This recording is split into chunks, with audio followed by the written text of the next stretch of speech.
Welcome everyone. It's been a long time. Back to the Amazing Podcast. We have come out of our hiatus to review the greatest, the GOAT, JoJo's Bizarre Adventures, Stone Ocean Part 6. We've been waiting for this for so long. Oh my god, it's been too long since. This is a really weird part for me because it's different from the other ones. It's very different. I think it's different in terms of both animation, distribution, and sort of, I guess, writing style for Rocky. Yeah, I feel like it's definitely different in terms of distribution. I mean, like at this point, as of recording, we're a month out from when it released, and we don't even know when when part two. That's actually so weird because like I've never seen a show that like it's not finished and they don't tell you when the next part's gonna come. Like because technically it's all part of the same season, right? So it's very weird. What I've heard is that like they're gonna show like the first 12 episodes in Japan weekly starting in January, and then after that they're gonna release the next batch, but I'm not sure about that. So I am a huge fan of that, and the reason for that is I don't think the move to Netflix gave the production any like I don't think it helped the production at all. Like, again, really had a lot of fun watching it, really enjoyed it, and I won't say that as a manga reader, I won't say that it was a disappointment in any sense. And I definitely, if this was like my first JoJo series, I would definitely be eager to watch more of it. But when you compare it to a lot of the previous parts, and especially part 5, you can definitely feel a marked decrease in quality, especially in like the animation and everything. Okay, yeah, I was gonna ask like because you also mentioned the writing was weird for you earlier.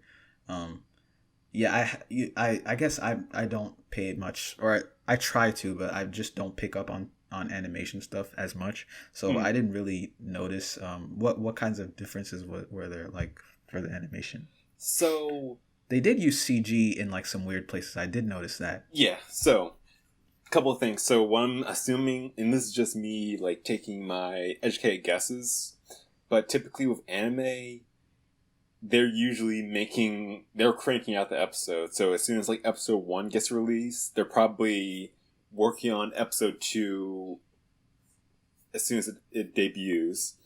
But you can't do that with something like Netflix. So what I'm guessing happened is Netflix gave them some really strict deadlines that are probably much stricter than that of like of the previous parts.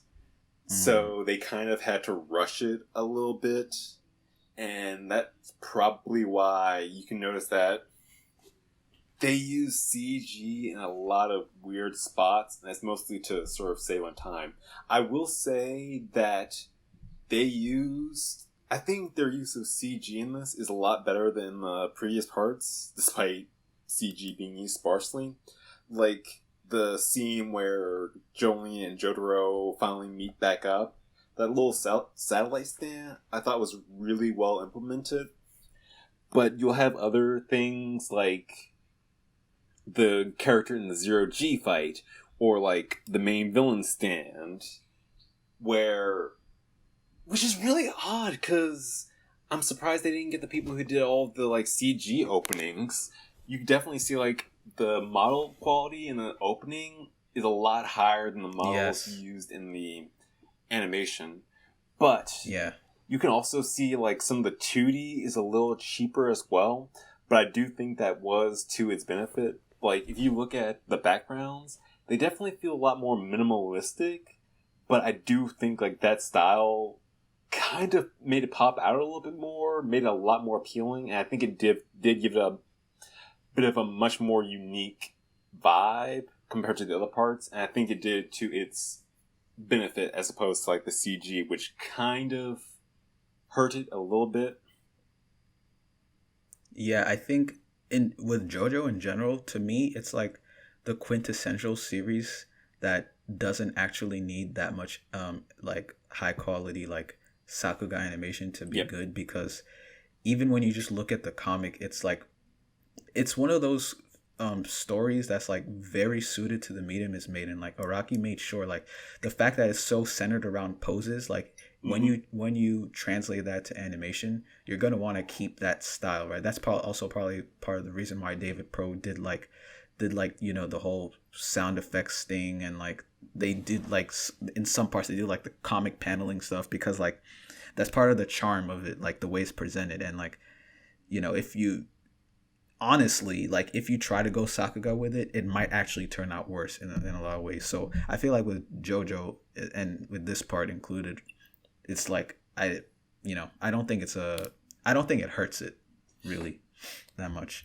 Like, and also on top of that, the action is not like super, how do I explain? It's not like super movement heavy like you would see in something like Naruto. You know, Yeah. it's a lot more strategic and tactical, and yeah, you don't need a lot, you know, to Right. Like, as long as the art itself looks good. mhm. I don't think the animation has to be like super great. Because that's the interesting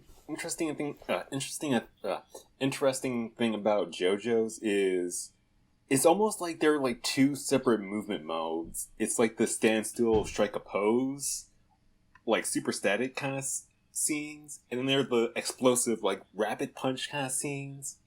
Yeah, And the great thing about JoJo's is it's a style that lends itself to cheap animation, because with the stand rushes, you can just get like a few brief punches and poses in there, and just loop rapidly it. play them with very few in betweens, and then you can just Yep. loop that, and then boom, get an awesome scene. It's not And like if you Attack on Titan where you have all this complex choreography and everything. exactly, yeah, completely agree with that.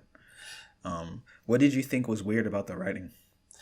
I wouldn't say the writing was weird, but I do think it was a little different, and I think it's, again, can we just take a moment just to appreciate Araki? Just appreciate this man. Because he is one of the few mangaka I've experienced whose writing has not gone to shit yet. Like, Akira Toriyama. That's kind of sad. He fell off as soon as the cell, like, I will, if I'm being super like cynical about it, he fell off as soon as Dragon Ball Z started. He fell off hard as soon as like the Cell Saga started. Kishimoto was good. He fell off at like the Pain Saga. He had a good run until his writing skills sort of started tanking a little bit. I'm trying to think. I feel like the Death Note guys kind of went down after Death Note, but Araki, he's just like, people are saying like he's been doing this for almost 40 years, and people are saying like Part 8 is probably one of the best JoJo's parts. That's stunning. So I don't know anything past Part 6, but I kind of I kind of disagree, and I kind of agree. I think I agree in the way that I think Araki is consistent. Like, his writing style is consistent, and you know what to expect, and yet there isn't much change. Like, it doesn't get worse, right? Mm-hmm. But I think there are I don't know if I would call them flaws, because it's on purpose and he knows he does it and everyone likes it and doesn't really mind, except for me. I kind of mind, which is that the way he writes is so episodic. What do you mean, Rocky? Like, it has, like, you can tell he has his own quirks, and he doesn't shy away from said quirks. Oh yeah, no, I don't have a problem with that. I think that's fine. That's probably one of his best strengths. But for me, it's like the fact that if we look at Part 5, for example, like the way, like the premise that was set up in Part 5, if you look at the premise and you look at how the series actually went, it's completely different. Because at his core, Araki kind of just like, even if he has a certain premise in mind, he'll go with the, you know, villain of the week format, and he'll just follow what's I guess it's not a bad thing that he'll just follow the flow of the story, but if you're gonna do that, then don't set up certain expectations. Like in part five, how it was set up that, oh, it's gonna be a story about Giorno climbing the ranks or whatever to take over the mafia organization, and it turned out something to be something completely different. And there were I think part five probably had like the most plot holes, like yes, any, like just so many things that didn't make sense, like. And so like that, for me, that's a problem, but it doesn't stop me from, it would stop me from enjoying most other series, but it doesn't stop me from enjoying JoJo, because JoJo, at the end of the day, I go to it just for the fights, right? And not just for the fights, but like mainly for the interesting fights. And as long as it doesn't get just completely, the plot doesn't just get way off base and it makes at least some sense and the fights are entertaining enough, then I'll be able to continue.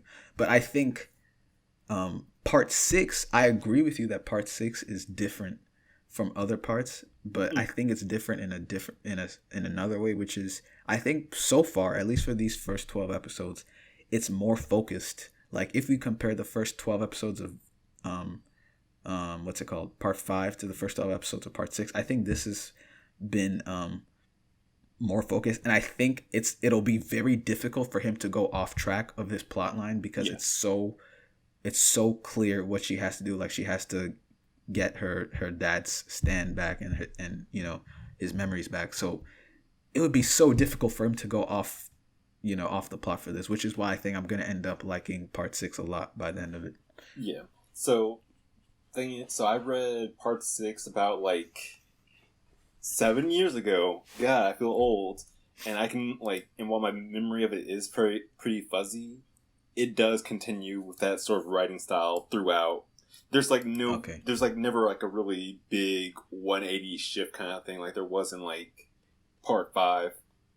So one thing I'm wondering, were you gonna say something? No, I was just gonna say I also really agree with your whole like point about like how JoJo's has its like plot holes and its like writing errors, but you don't really like. That's something else I kind of want like praise JoJo's for, is it does have a lot of like writing missteps, but it presents itself in such a confident like, yes, I know exactly what I am, and you should know exactly what I am, and I'm not going to pretend like I'm anything else. And those flaws, sort of like, since it's presented in that kind of way, those flaws aren't as egregious. Like, it's kind of similar to how Dragon Ball Z is, because Dragon Ball Z, that's like the difference between like JoJo's and Dragon Ball Z and Demon Slayer in my sense. Like, all 3 series sort of have their like plot holy kind of moments, with me primarily referring to like Dragon Ball Super. But the difference between like JoJo's and Dragon Ball and like Demon Slayer is neither of them set up the expectation that this is a super cerebral, like super dramatic, super like Attack on Titan kind of show. Like the moments when it's smart, those are like, oh wow, that was so smart, that's impressive. Like, it's like the dumb shonen protagonist just all of a sudden pulling out a like Giga Brain move, and when those things happen, it does like a character. Okay, let me say this: Araki's playing psychological games. Yeah, like, think about it this way: like a character doing something super smart in Dragon Ball Z or JoJo's has a much different impact than a character being super smart in like Death Note or like Demon Slayer, or even like Dr. Stone. Yeah, I actually think JoJo is more similar to Death Note, because like really, if you think about it, in JoJo, all the characters are smart. Yeah, like all of them, especially the main characters, because they always figure out how to get what they need, right? Like whatever situation they're in, they figure out how to get out of it or how to beat their opponent. I think they're all. I would actually say in that way it's pretty similar to Death Note, which is what I like about it. But I do agree. It's like JoJo's is. What? It's like JoJo's is basically a college lecture where your professor's dressed in a clown costume. No, where you're just getting like all of this really high level information in a weird neon over the top package. exactly. Like it's like you can go and complain. Like you can go to your friends and complain about, the plot holes in JoJo's Bizarre Adventures. But it's literally a show called JoJo's Bizarre Adventures. Everyone's just gonna look at you like you're stupid because it's like, what do you expect? Like that's why I said Rocky's playing like he's smart. Like he just it's all about setting expectations, really. Like because you do all this crazy stuff and it's about confidence, like you said. Like I think he's like the quintessential example of like if you're confident about it, you can pretty much do whatever you want. It's also kind of like the power of just like setting yourself as like a dumb show, because like when you present yourself as like this crazy, weird, over the top kind of show, it basically just like it makes your suspension of disbelief just go into overdrive, where you're just down for anything and everything that's going to happen. It's kind of like how like regular show is, or not regular show, like more like it's like how Adventure Time is, where it's just like this super absurd world that whatever happens in it, you're just down for. Where if you're like, you have a show like say Platinum End or Jujutsu Kaisen, where, for lack of a better term, it's a grounded world. So when you have those plot holes, it kind of hits you a little bit harder. Yeah, exactly.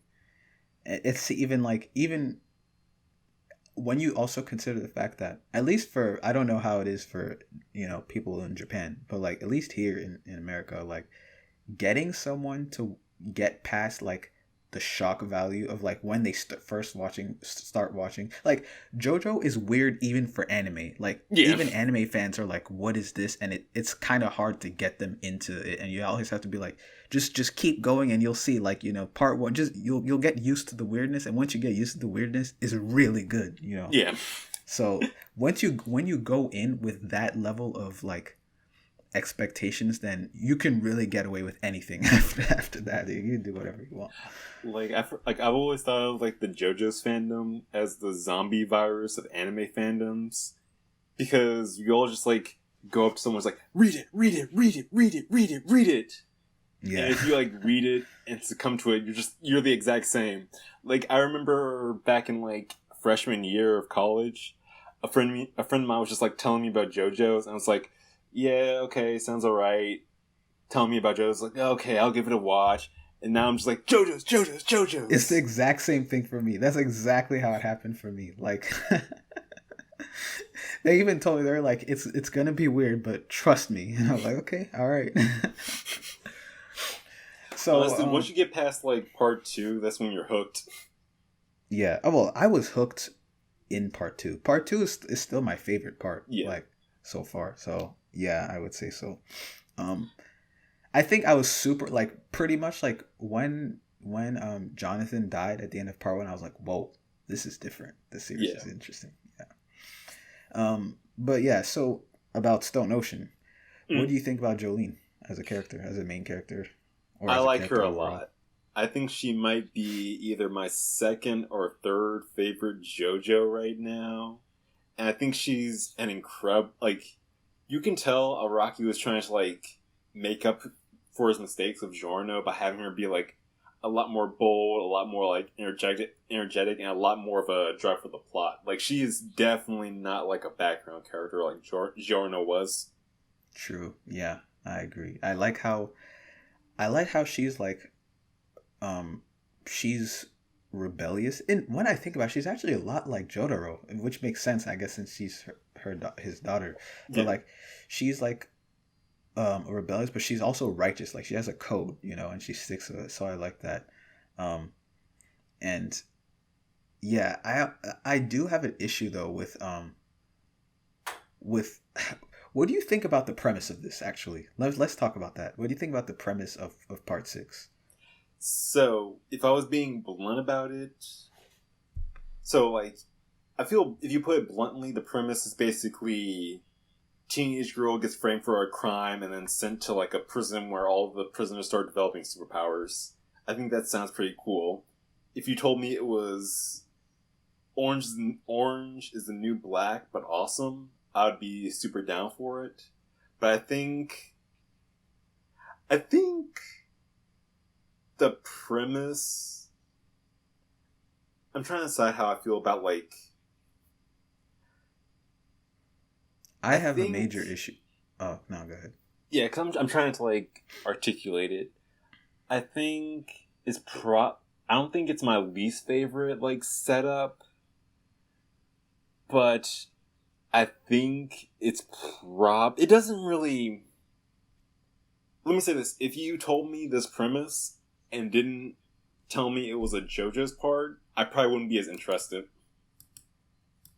I think I would almost say the opposite. Like, I think the premise of like what the description you gave, that's good, but I think it kind of dilutes it, and it's kind of annoying when you add like the fact that the villain is like the villain. What's his name again? White Snake, I think, right? Oh wait, what's his name? White Snake. Yeah, White Snake. Okay, yeah. So White Snake, his whole thing is like he's just like a Dio fanboy. I don't like that. That rubs me the wrong way. That like the main villain of the series is just a Dio fanboy who wants to find out his secret. So then he does this whole convoluted thing to get Jotaro's daughter in prison with like it's just and then kind of like related to that is the fact that also Jotaro's back, but he's back as like I feel like I think if you're gonna go to a new part, like speaking to Araki, like if you're gonna go to a new part, just leave the past in the past. Like the Jotaro Dio storyline is over. Okay. Yes. If you want to bring it back, don't bring it back like this, where it's like his fanboy versus Jotaro's daughter. Like I don't like that. Like it just feels weak and it makes me less invested because it's like I don't even have respect for the villain. Like I don't. Yeah. I just think he's a loser. Like what are you doing? Like you're in jail. When I think about it, it's like you're like a prison. Like you're a priest in jail and you do all of this. Like you could just go find. He could have just gone out of jail. It's not like he's in prison. Like he's the priest, right? He could just quit his job, go find Jolene, go find Jotaro. Like why do you have to do all of this? It's so convoluted that it just makes it obvious that it's just contrived. Like it's just something that Araki did because he thought people wouldn't be interested in it if Jotaro and Dio weren't involved in it some way. But I think that's wrong. Like. Yeah. Maybe he did that because, I'm guessing Part 6 was probably ran in a shonen magazine, probably Shonen Jump. I don't know. Yeah. So maybe he thought that, since it's a bunch of boys reading this, they won't be interested with a girl main character unless he does this. Or maybe his editor told him to do that. I don't know. But I think it was a bad choice to make. So, going based off the manga, that is a 70% sound like summation and criticism against the villain. But I will say, like, later on into the series when they start, okay, he has one of the best backstories, in my opinion, of all the JoJo's villains. I haven't read Part 8 yet, so I can't really say.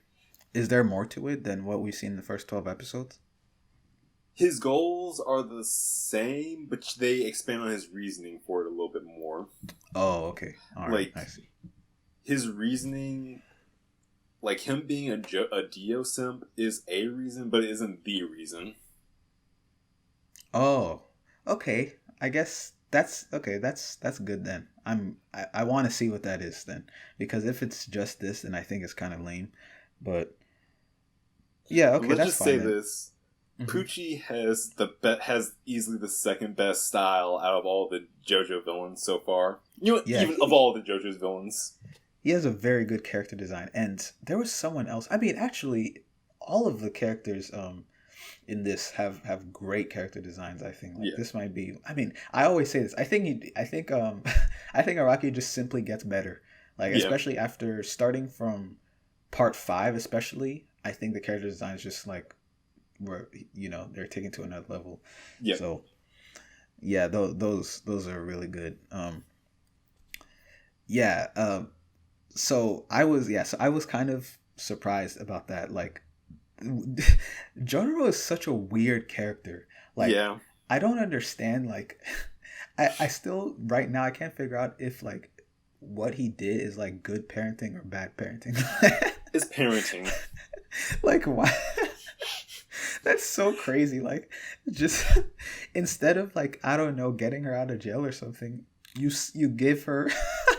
It's actually so crazy when you think about it. You give her the ability to wake up her stand powers without her knowing what stand powers are, and you're also just making a bunch of hardened criminals in jail with her get stand powers. Okay, so it's just like, I won't lie. That was a terrible plan on JoJo's part. You'd think that instead of just having like the super pointy, superpower giving like artifact in an amulet would be a dumb move, but you think he could have just like took a piece of paper, wrapped it around it, attached a note saying like magic arrow gives superpowers to whoever gets poked by it, used in case of emergency.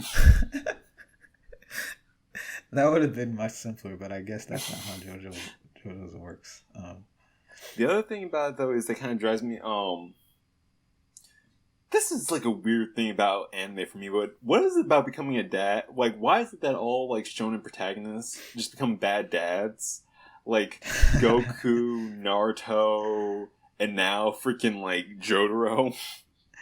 To be fair, I would be shocked if he was a good dad. You know what I mean? Like like literally his introduction, like from his introduction in part 3, you know this is not a guy who would be a good dad.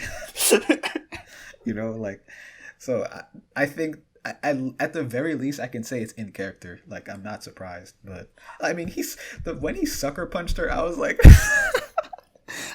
oh wait, I just realized, was the sucker punch? Did she was that part of the hallucination? No, I can't remember. Okay, so that was real. He actually did sucker punch her. Okay, you know what? I'm gonna give Jotaro credit. I'm impressed that she actually knew who he was. Like, I feel like he would have left after the pregnancy test. Yeah, good point. Like, good point. At least she knows who her dad is. Like, that is impressive. I'm impressed that he actually went out to get some milk or went out to grab some smokes. I'm impressed by that. He's probably been a better father figure to Josuke than he has to her. And also, it's kind of interesting to think about because with this and part 5, but with this one, it's more you tend to think about it more because the main characters, Jotaro specifically, is actually back in the story.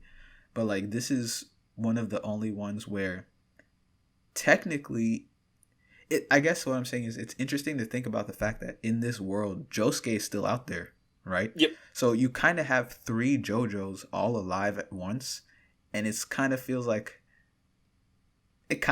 of like an opportunity where you could do like a little mini cinematic universe or something. I don't know. There are actually 4 JoJos alive because you got Giorno. Oh, that's true. Because Giorno's there. Yeah. Wait, isn't Giorno? But Giorno's not a JoJo, right? Isn't he a Dio's son or something? He's technically a Joestar because he has he's Dio. Dio took their DNAs or whatever, right? He took like his body or something. Yeah, so it's like a mix of the two. Okay, so he has the JoJo blood, even though he's Dio. Yeah, so that's interesting how you have like 4 JoJos all at once alive, all in their primes. It feels like it would be cool, like if they did like a movie or something, like a part 6 movie or something where you bring in the Giorno, you bring in Josuke, and they go on an adventure or something. That would be interesting. It's interesting to think about because like usually when you go part by part, you're just focused on that one JoJo, and like, but when you just expand it and you just think about the rest of like the actual timeline, they're all actually there, So yeah. So yeah. All right. Okay, so this isn't like a good, like, this is a spoiler, but it isn't, but there's a moment where a lot of characters are like coming together at one location, and it's a moment where where you would expect Giorno to appear in, and he should appear in, like, based on the plot, and instead of like having Giorno show up, because he would be too overpowered. When you're reading the manga, there's an editor note that says, like, yes, Giorno is in this area. Araki did not forget, but he is just not involved in the action. That's funny. So I'm really hoping like there's a moment where like the characters are just in this area, in this arc, and you just see like Giorno in the background, just not interacting with anything. I could also see Giorno being like that. When I think about it, actually no, I was gonna say Jolene's probably the only lively JoJo, but I would say Josuke's pretty lively, and Joseph definitely is too. So yeah, it's almost like a pattern when you think about it. Like all the odd ones are like kind of stoic, and then the even ones are like more lively.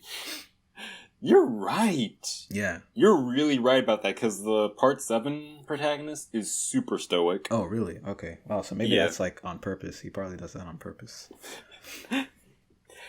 How'd you feel about the overall stand battles and the whole overall cast for this part? Great. Like it's always good. Like when it comes to like the battles, the stand battles, I can't have complaints. I think that's the other thing that I know. Like it also, I feel like I appreciate it more because I know how he thinks, just because I read his book that he wrote. That like the fact that he literally he himself doesn't know how the characters are going to get out of the situations until he has to write it. That just, there's no way that can't be exciting, because if you don't even know what's going to happen, it's like it's really good. It's always like, whoa, I can't believe. But that also has downsides for sure, because sometimes it just results in ass pulls. Like the end of part 4 was definitely an example of that. Yeah. So in part 5 and part 5. So hopefully part 6 is not going to be the same. That would kind of like put a sour taste in my mouth. But I also, at this point, I learned to expect it. So I don't know. But I will say this: part 6. The ending of part 6 has no ass pulls. Good, in my opinion. Good.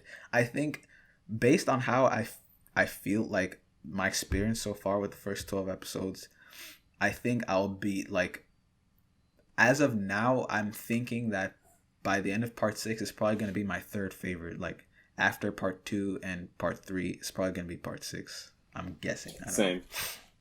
But like right now, if I had to see, that's the thing. Like, I feel like it's really weird watching part 6 because at the back of my mind, I'm just picturing, like, thinking to myself, like, comparing it to part 5, the animation could be a little bit better. But it doesn't matter because it gets the same mood across as well as any of the other parts, so it kind of doesn't really matter that much. Yeah, I think so. I agree with that.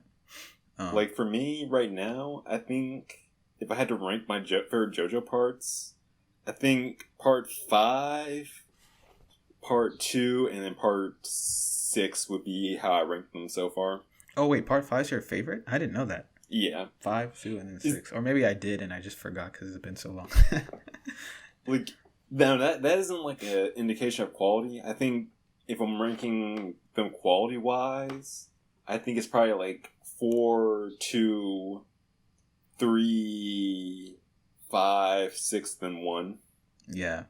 It's funny, like, 1 is always at the bottom of everyone's list, but like the thing about this is just like a slight tangent, but a lot of the time when people talk about JoJo and like they're trying to get someone to JoJo, they'll be like, yeah, part 1 is bad, but don't worry, it gets good after part 1, or like, just get past part 1.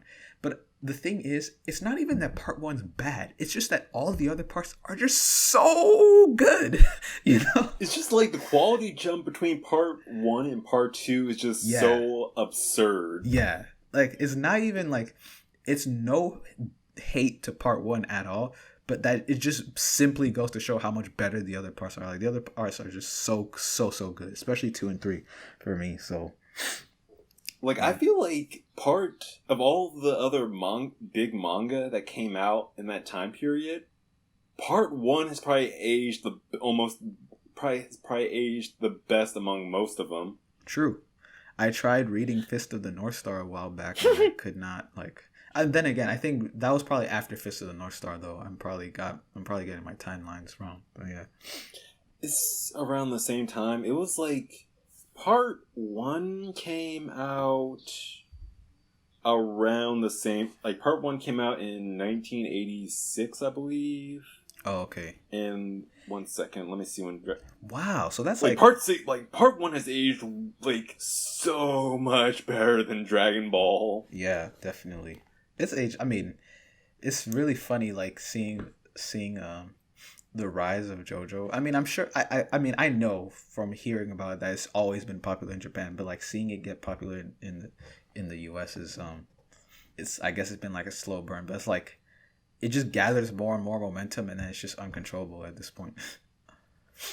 Honestly, that's the kind of like, if I ever created like a series or a franchise, I would like it to be how like the JoJo manga was, where it wasn't like so big that it was everywhere, but it was just big enough so it can like safely sustain itself for like 40 years. Yeah, like where the place you want to be is that where it's just big enough that like pretty much everyone knows about it, but it's not like so big that's like toxic and yeah, like fans and expectations and all that, you know, like yeah, like JoJo's, comparing it to the other shonen out there, JoJo's was never like, JoJo's was big but not big enough where the writer had to stop trying.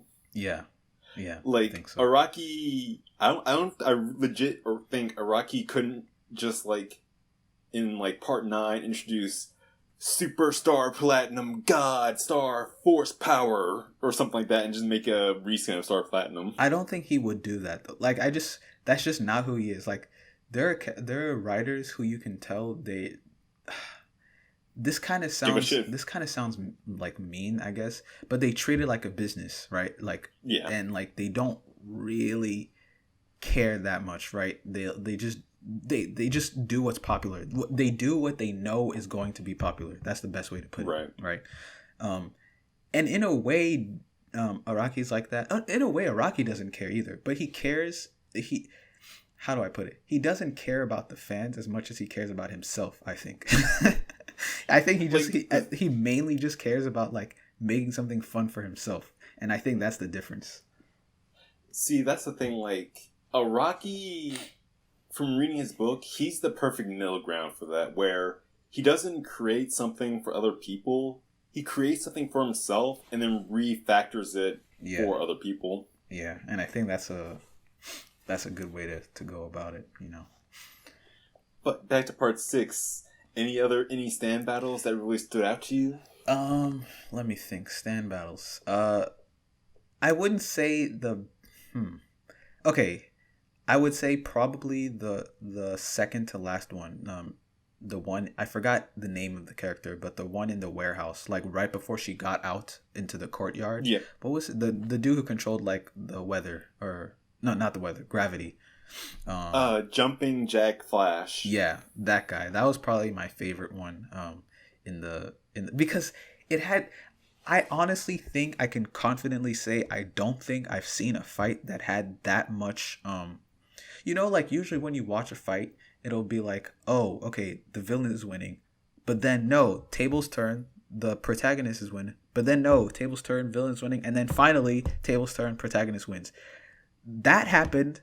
That whole thing happened like 5 times within that one fight. Like it happened so many times. I don't think I've ever seen it happen that many times. So it was really interesting. Like always, right when you thought, okay, now it's over, like it has to be over now. No, the villain, like what's his name, Jumping Jack, like he comes out with like, you know, he did something. It's like that's what I like. I like in general. I like smart characters, and I like series with a lot of smart characters, and that's why the thing I like the most about JoJo is that's what makes it interesting, because like, you know, there's always gonna be that tension because you don't know what the other, the villain's gonna do. So that was probably my favorite stand battle. That's the other thing I really like about Araki too, and JoJo's in general, is that with a lot of like shonen like villains, it's always the whole thing where it feels like the writers are sometimes afraid to put their villains on the back foot. Like it's always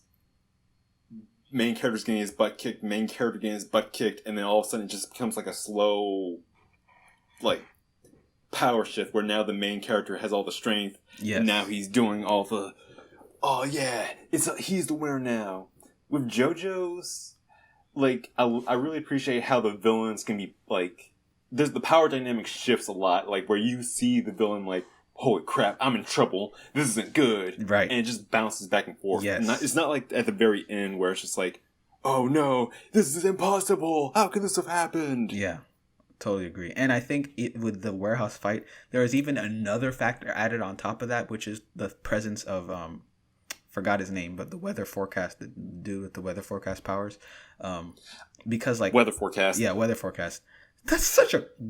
I don't even want to get into the naming, but like anyway. Okay, that's doubly stupid because so you know how like JoJo's changes names for like copyright and everything, right? Yeah. His original name was Weather Report. Yeah, I don't. Who get the that. hell copywrote the term Weather Report? I was so confused about that. I didn't get it. I was like, do the people who do the subtitles just not realize? Like, do they just think that like, oh, you have to change all the stand names? They don't recognize it's because of copyright? I don't know. I have a hard time believing that Weather Report is copyrighted. Like then again, Japan like, is weird. They probably like are super cautious or something. I don't know. Because that's the thing for me. Because like, I could buy that if it was like that in the dub, in like the sub, where it's just like, okay, that's an English word. It must be copywritten. Slightly change it. But they do that in the dub version. Who the heck owns the term weather report? Oh, wait, really? In the dub, they said weather forecast? Yep. Actually, yeah, no, I definitely knew that was the case because even when you're watching the sub in Japanese, they say weather report. That's how I knew that there was a disconnect because I heard weather report and on the screen I saw weather forecast. So I was like, what is this? Because like, I can see that with like, I love like Marilyn Manson. I freaking love that one. Like, I can understand that for like Stone Free and Stone Ocean. I can understand it with like Crazy Diamond and Shining Diamond. What is it with Stone Free and Stone Ocean? Is that the name of a song or something? Yeah, it's the name of a band, I think. Okay. All right, got you. All right. Yeah, I actually think I was gonna say Stone Ocean. Stone Ocean sounds good, but Stone Free does sound better though. Stone Free does sound better. Yeah. But in fact, so or were there what was there any fight that stood out to you? Okay, I think a lot of the fights, I really enjoyed all the fights. I think my favorite ones were definitely Jumping Jack Flash. I really enjoyed Foo Fighters. Or FF. See, okay, that makes sense. That makes an absurd amount of sense. But, yeah. That tangent aside, I liked it mostly because it did a lot of, like, really neat, twist and 180s. Like, I like how they did the whole, like, oh man, who's the imposter? Who's the imposter? Mm-hmm. And it just turns out, like, all of them were. Yeah. Or, like, oh man, we need to, like, find the guard before we explode. It's like, well, we found him. Different things going on. Oh man, we need to figure out who the stand user. Well, the stand's his own user. Yeah, I like that one a lot too. I mean, I liked all of them, but yeah, that one had a lot of plot twists too. I also just remembered I liked the debt one. That one was really interesting to me because that was one where I literally I was positive at that point I was like, okay, there's gonna be an Aspel here because I don't see any way. I don't see any way out of this, but they figured it out. So yeah. Were there any characters, putting aside stand powers, or you could factor that in if you want to, but were there any characters that stood out to you besides Jolene? So right now, my two favorite characters are probably definitely Jolene and Weather Report. Weather Report is such an interesting character where he's usually you develop an interest in the character through their actions or interactions with them, but his exposition dump via Emporo was just so unique and so absurd that I really want to get to know the character more. I just really love how he uses his powers. So will we be able to get because knowing Araki, I have no expectations. I really don't know. Are we going to learn more about his backstory and also the chocolate guy? Yes. Okay, good. Yeah, because I already like him a lot, so I would like him no matter what, even if we didn't learn anything more. But it'll just make it even that much better if we do, and especially if his backstory explains why he's going like to such lengths to help her, because I don't get it. I mean, I like the fact that he's doing it, but I don't get why. His backstory is crazy, dude. Okay, good. I'm definitely looking forward to that. For me, I liked weather forecast, of course, a lot. But probably my favorite character, like, actually, if I really think about it, this guy might be like one of my top 5 characters in JoJo. Period. I forgot his name. It's the dude who kept trying to kill himself. Yes. McCree. Thunder McCree. McCree. That dude was the best. Like, you turn your eyes away for 1 second, and he would find any way to kill himself. See, I wish he didn't. I wish he didn't succeed, or like I wish I forgot what her name was. Who killed him in the end? But like, yeah, I wish it didn't happen, because these literally he's still best. alive. Oh wait, he is. Yeah. Okay, good. Yeah, I probably just forgot. That's good. See, I love it. Like, I really love that fight, but I kind of wish it went the more like gag-centric kind of thing where he didn't believe there was like any like stand or anything going on. Oh. And it was just like Hermes standing around him trying to like prevent him from committing suicide. And the whole intrigue of it was kind of like how, the whole scene in part 4 where like Rohan is just desperately trying to like prevent people from seeing his back. Yeah. I wanted it to be the kind of thing where she's just desperately trying to like keep him away from things that are like forced to commit suicide.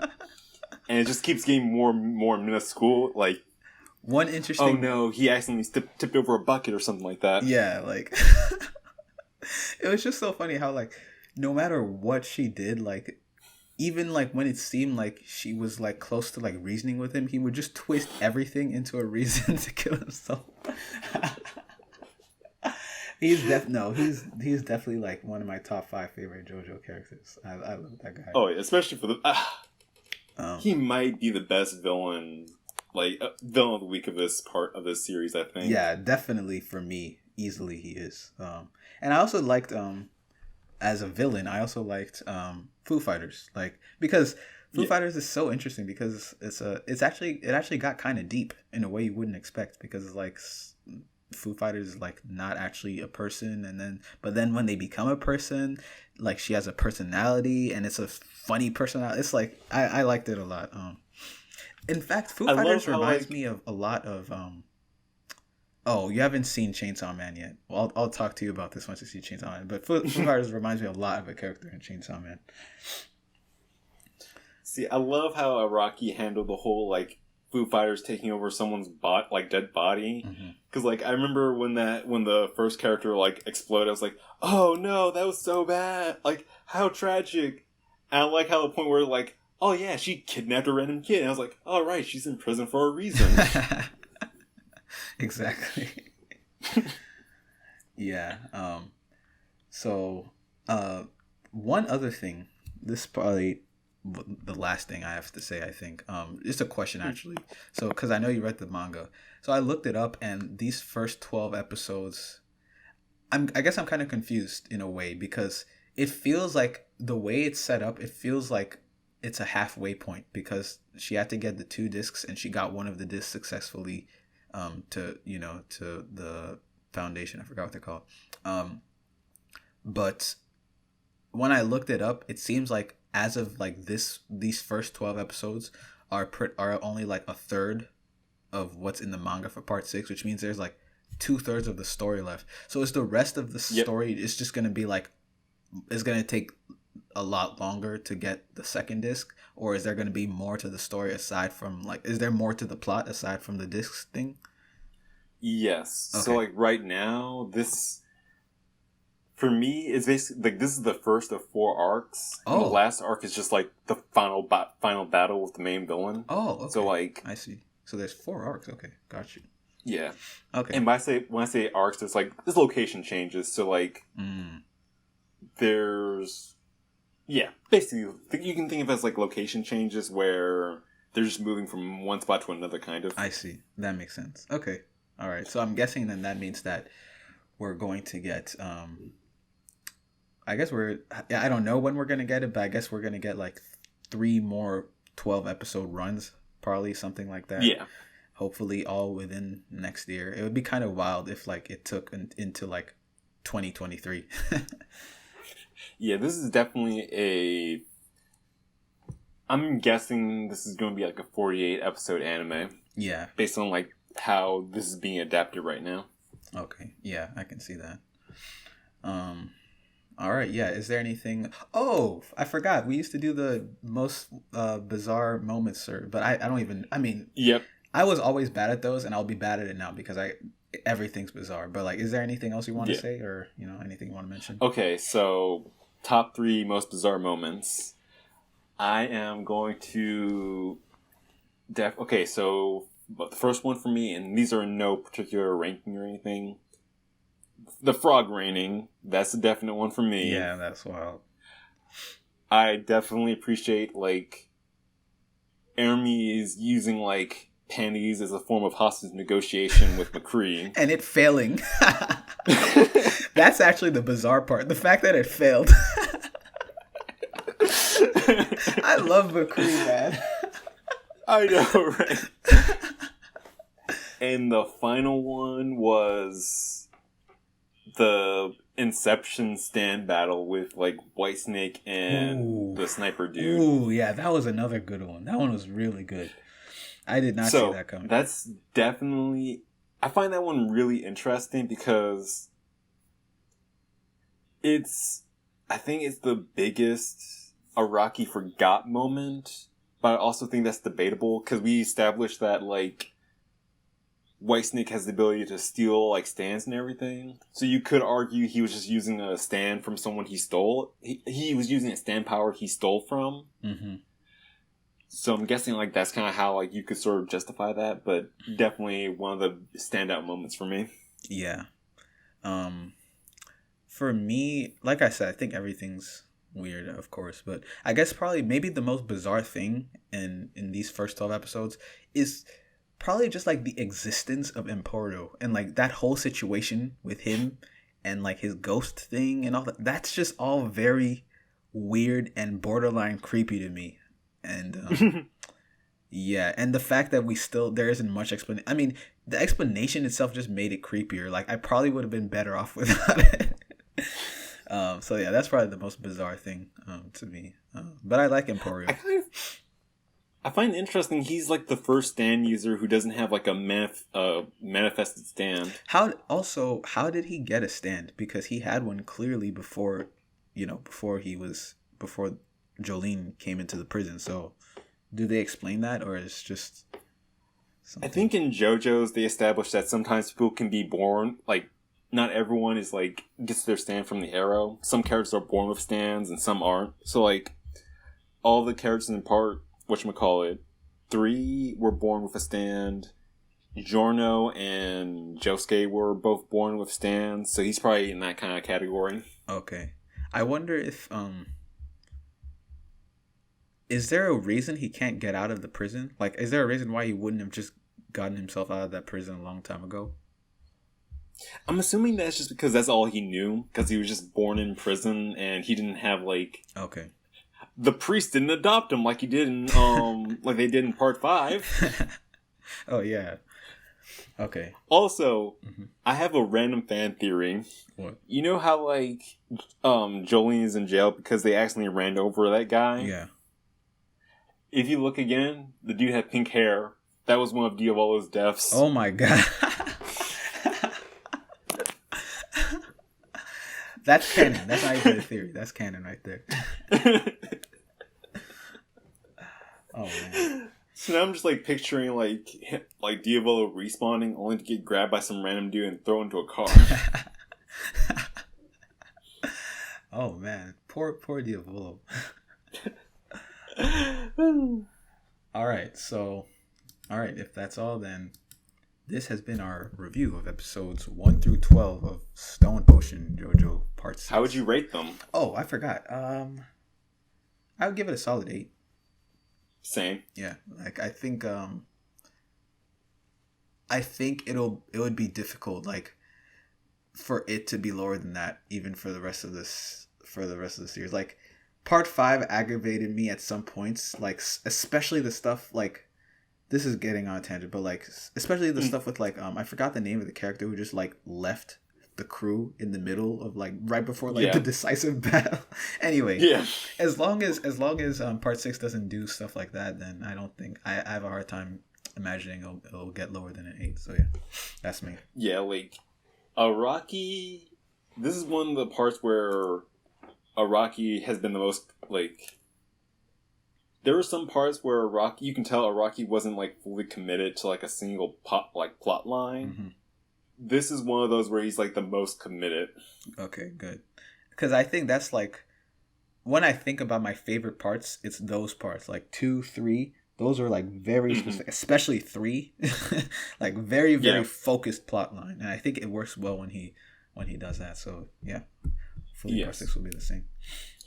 Like Part 6 has the focus of Part 3, but not the linearity of it. Yeah. Okay, I see. That makes sense.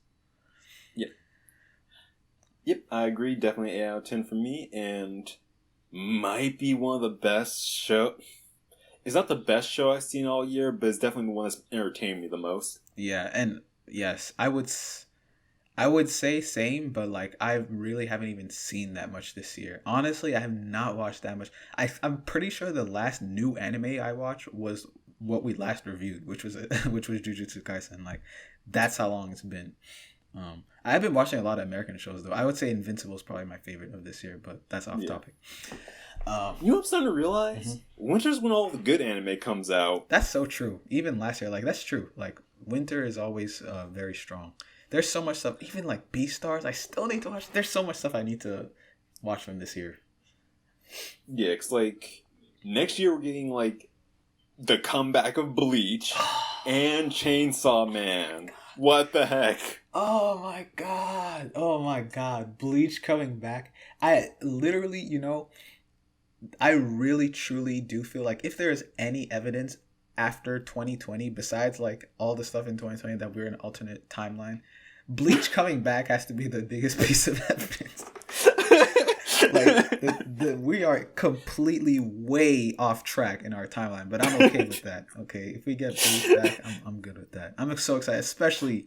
I mean, I told you about it before, but like, I'm really hoping that Kubo is gonna, he's gonna finesse, like he's actually gonna make the ending, what he wanted to be. And I'm sure he will because I don't see any reason why if they're gonna make the anime, they just make the ending trash, like because there's no reason to. It's not like it's gonna get canceled. So yeah, way off topic, but thank you for tuning in to our review and come back next time. We don't know when next time will be, but when the next few we can guarantee you it will be when Bleach comes out. Yeah, definitely.